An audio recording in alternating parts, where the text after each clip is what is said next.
Bonjour et bienvenue dans cette vidéo de démonstration de Manga Studio. Nous allons vous montrer comment créer une planche complète du début jusqu'à la fin avec les différents outils du logiciel en expliquant certaines étapes au fur et à mesure. Pour cela, nous allons nous baser sur une planche de manga déjà existante avec les différentes étapes. Donc nous allons voir les différents éléments sans trop rentrer dans la technique, mais pour montrer vraiment un ensemble du logiciel. Je vais commencer par commencer une nouvelle planche.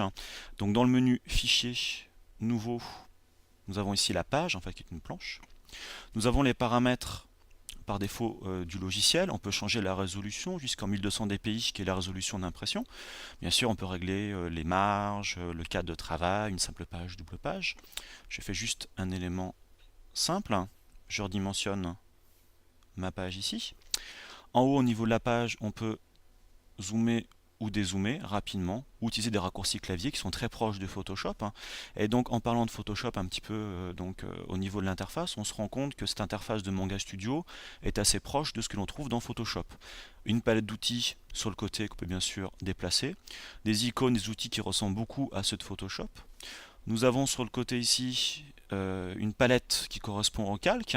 Les calques marchent aussi comme Photoshop ou tout logiciel compatible, bien évidemment. Les propriétés de calque, qui vous allez voir par la suite, sont relativement utiles.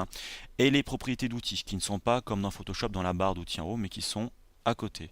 Nous avons d'autres menus, d'autres palettes que nous verrons par la suite, donc les différents menus traditionnels. Et donc enfin l'espace de travail qui est la page avec des règles graduées et donc c'est là-dessus que nous allons faire notre dessin.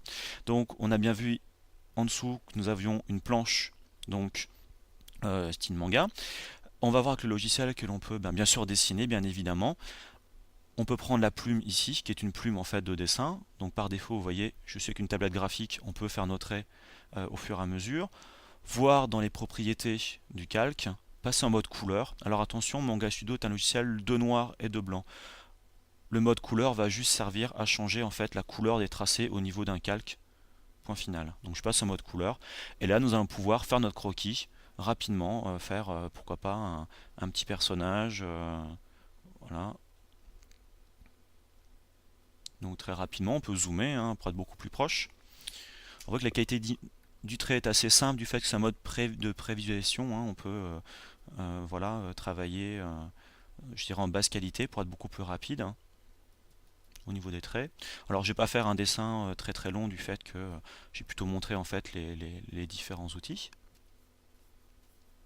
Voilà, on va pouvoir se déplacer. Espace qui correspond en fait à la main dans Photoshop. Voilà. Les zooms en fait, contrôle plus, contrôle moins en fait marchent pareil. Donc on va pouvoir effectivement travailler très efficacement, très rapidement donc avec Manga Studio. Donc vous imaginez qu'on fait un beau dessin comme ça très rapidement. Mon dessin n'est pas très joli, mais là c'est vraiment pour montrer les outils. Donc nous avons ici notre partie croquis.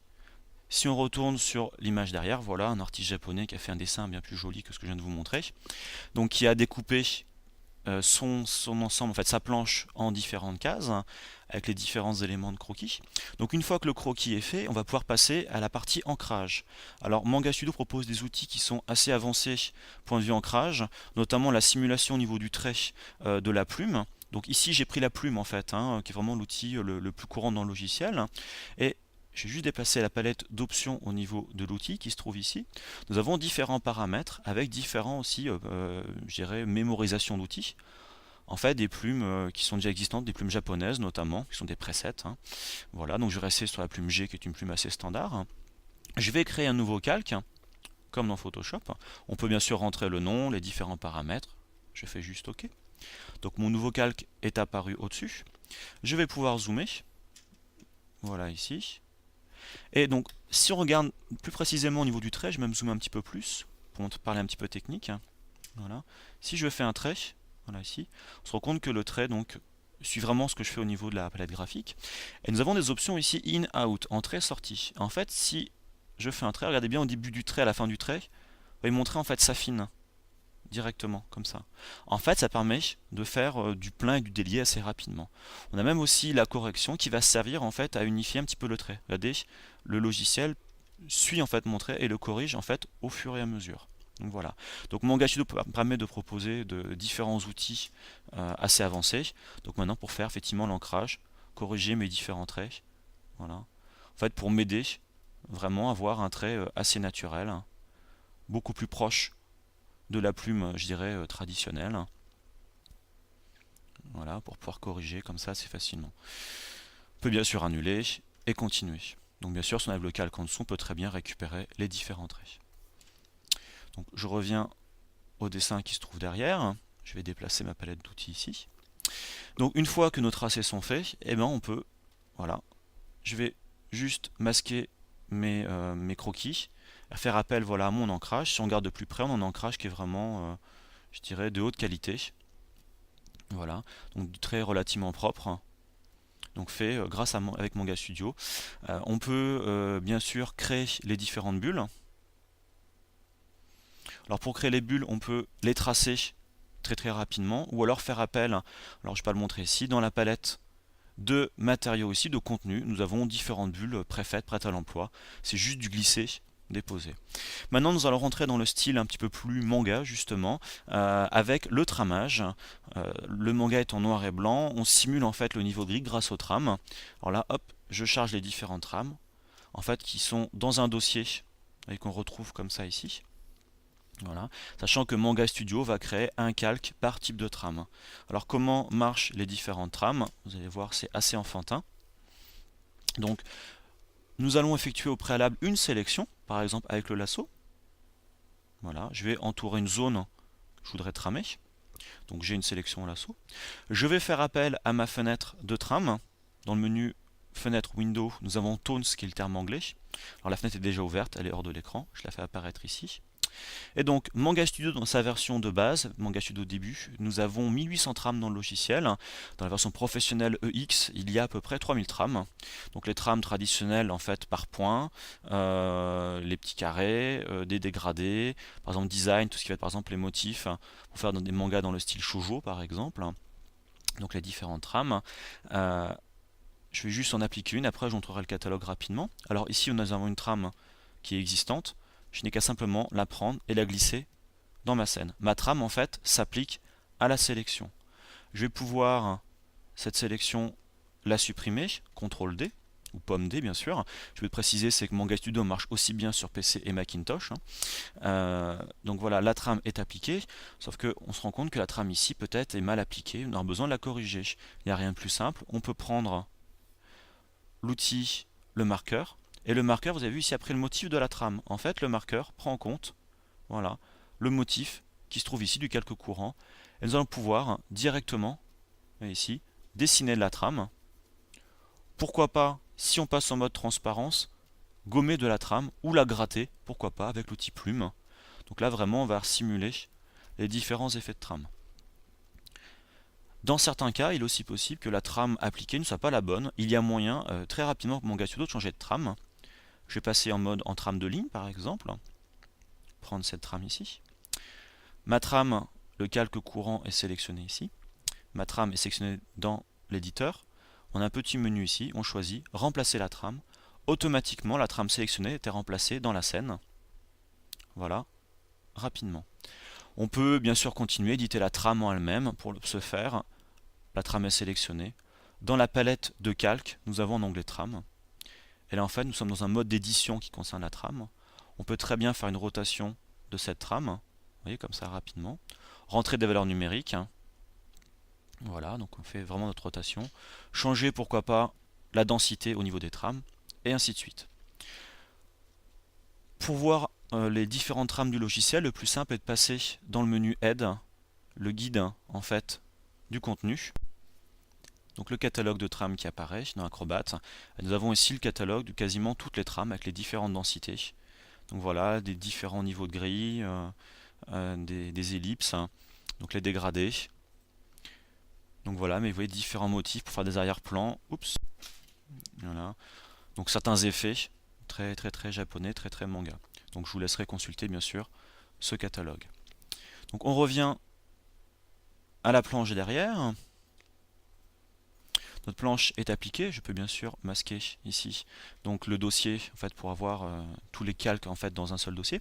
On peut ensuite continuer dans le style manga avec les différents effets Hop. Vous voyez ici les lignes de vitesse qui apparaissent, je sélectionne juste les calques en fait. Nous avons ici donc tout ce qui concerne en fait les speed lines, les focus lines. Vous voyez, j'en applique encore une nouvelle ici. Voilà.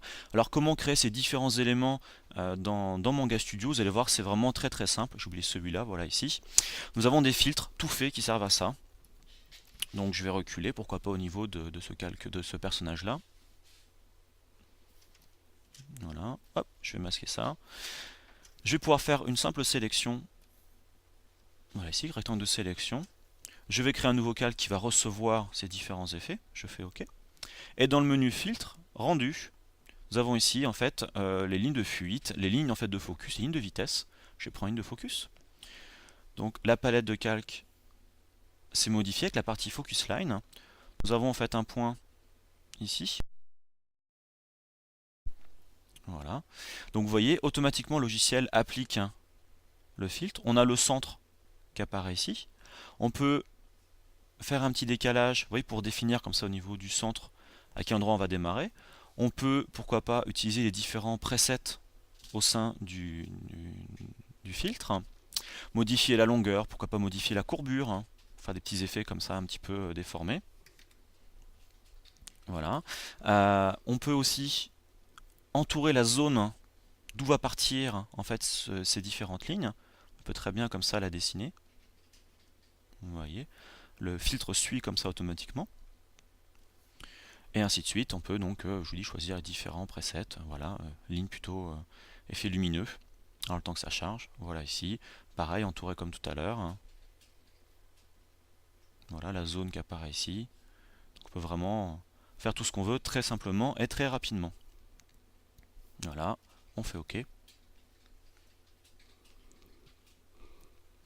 Une fois que le filtre est appliqué, c'est sur un calque normal, on peut très bien, en fonction de nos différents besoins, pourquoi pas, en fait, enlever une partie. Voilà, supprime. On peut vraiment travailler ça comme un élément, je dirais, graphique, assez rapidement. Pour continuer dans les effets donc manga, vous voyez derrière ici, en fait, c'est une simple trame qui a été appliquée. Donc notre planche est quasiment finie. On peut après rajouter, vous voyez, un arrière-plan, en fait, du décor, qui peut être tracé avec différents guides. On a aussi la gestion de la 3D dans la version professionnelle pour des arrière-plans. Charger une image en fait qui va être convertie en trame. On peut très bien appliquer les textes. Et enfin, la gestion des cases, avoir les cases ici donc appliquées. Alors comment on fait ces différentes calques? C'est aussi relativement simple. Nous allons créer un nouveau calque d'un type un petit peu spécifique. Le panel ruler layer. On fait OK. Un cadre bleu automatiquement apparaît autour de la fenêtre. Nous avons ici le cutter qui sert à découper les cases. Il n'y a plus qu'en fait à sélectionner les différentes parties, par exemple ici, hop là. Voilà. Les cases ont été automatiquement créées. On peut bien sûr appliquer des contraintes horizontales, verticales avec la touche majuscule enfoncée. Ces cases-là, on peut les modifier à tout va, par exemple sortir une case de la page. Alors là, ce sont que des guides dynamiques. Une fois qu'on veut vraiment générer les cases finales, la partie vraiment définitive, en fait, il suffit juste d'aller dans le menu guide. On a une section panel ruler et en fait une fonction de pixelisation. On fait juste OK. Donc une fois que les guides ont été créés, on se rend compte qu'automatiquement le logiciel a créé du blanc entre les différentes cases pour masquer en fait ce qui dépasse de la case. Il ne reste plus qu'à pourquoi pas appliquer une petite sélection lasso par la suite pour nettoyer en fait ce qui dépasse sur les autres cases à côté. Voilà ici. Et donc vous voyez que les cases ont été créées automatiquement, j'ai plus qu'à masquer le guide. Voilà.